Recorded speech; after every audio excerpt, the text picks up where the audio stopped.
Can we talk for a few moments today on legacy and how do you build one? Especially how do you build one that, wow, it's what you really wanted and what you could really be proud of.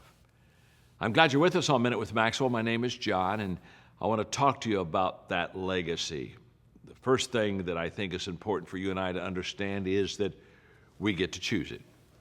In fact, we not only get to choose it, but we get to choose it now. Now, that's the mistake that most people make. They think that a legacy can't be chosen, and they think that it can't be discovered to the very end of their journey. And then people look at you and say, oh, this is what they were. This is what they believed in. This is who they were. I don't believe that at all. I believe that you and I can choose our legacy today, and then we can live it out for the rest of our life to make sure that it's a solid, clear legacy.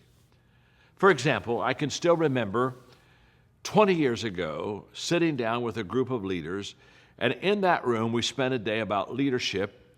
And at the conclusion of that day, the one thing that came out of that meeting was that I wanted my legacy to be leadership.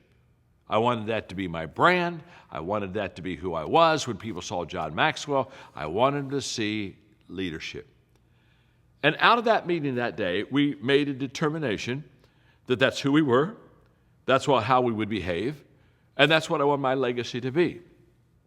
Now, 20 years later, that's what I'm known for. When you say John Maxwell, people think of leadership.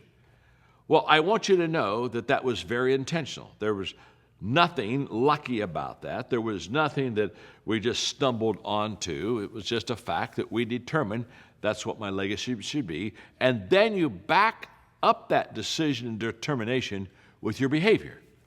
Now, in that meeting, if we'd have said it's going to be leadership, and then I would not have written any books on leadership, and I wouldn't teach on leadership, and I wouldn't have any companies on leadership, guess what? That wouldn't have been my legacy. So talking about it or determining it is not enough. You determine what you want your legacy to be, and then you act on it.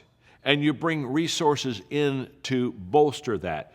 People, money, opportunities, everything that'll help you to make that legacy the one that you want.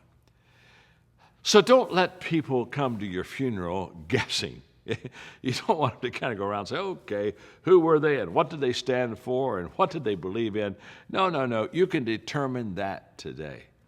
And I encourage you to do that because the greatest legacies that are built are not built in a moment. They're built in a lifetime. Start now. You've got your rest of your life to build it. John Maxwell here. Glad you're with me today on Minute with Maxwell.